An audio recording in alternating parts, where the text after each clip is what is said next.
ನಮಸ್ಕಾರ. ಇವತ್ತು ಟೊಮೆಟೊ ಬಾತ್ ಯಾವ ಥರ ಮಾಡೋದು ಅಂತ ನೋಡ್ಕೊಂಬರೋಣ.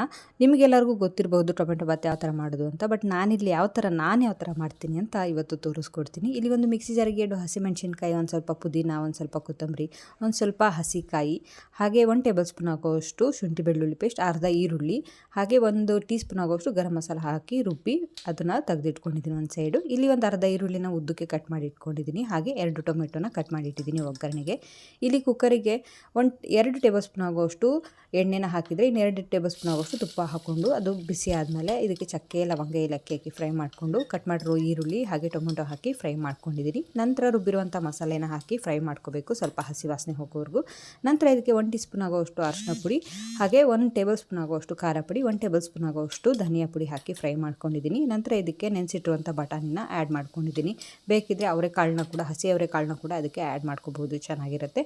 ಹಾಗೆ ಇಲ್ಲಿ 2 ಕಪ್ ಆಗುವಷ್ಟು ನಾನು ಅಕ್ಕಿ ತೊಗೊಂಡಿದ್ದೀನಿ. ಇದರಲ್ಲಿ 1.5 ಕಪ್ ಆಗುವಷ್ಟು ಜೀರಾ ರೈಸು, ಇನ್ನು ಅರ್ಧ ಕಪ್ಪು ಬಾಸುಮತಿ ರೈಸು ಮಿಕ್ಸ್ ಮಾಡ್ಕೊಂಡಿದ್ದೀನಿ. ಬೇಕಿದ್ದರೆ ನೀವು ಜೀರಾ ರೈಸಲ್ಲಾದರೂ ಮಾಡ್ಕೋಬೋದು, ಬಾಸುಮತಿಲಾದರೂ ಮಾಡ್ಕೋಬಹುದು.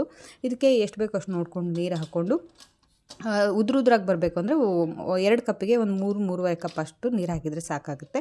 ಲಾಸ್ಟಲ್ಲಿ ಕುದಿ ಬಂದಮೇಲೆ ಇದಕ್ಕೆ ಒಂದು ಅರ್ಧ ಹೋಳಷ್ಟು ಲಿಂಬೆಹಣ್ಣಿನ ರಸ ಹಾಕಿ ಲಿಡ್ ಕ್ಲೋಸ್ ಮಾಡಿ ಒಂದು 3 ವಿಷಲ್ ಕೂಗಿಸಿದ್ರೆ ಟೊಮೆಟೊ ಬಾತ್ ರೆಡಿ ಆಗುತ್ತೆ. ತುಂಬಾ ರುಚಿಯಾಗಿರುತ್ತೆ. ಇದಕ್ಕೆ ಮೊಸರು ಬಜ್ಜಿ ಕೂಡ ಮಾಡ್ಕೋಬಹುದು. ನಿಮಗೂ ಇಷ್ಟ ಆಗ್ಬೋದು, ಒಂದು ಸತಿ ಟ್ರೈ ಮಾಡಿ ನೋಡಿ.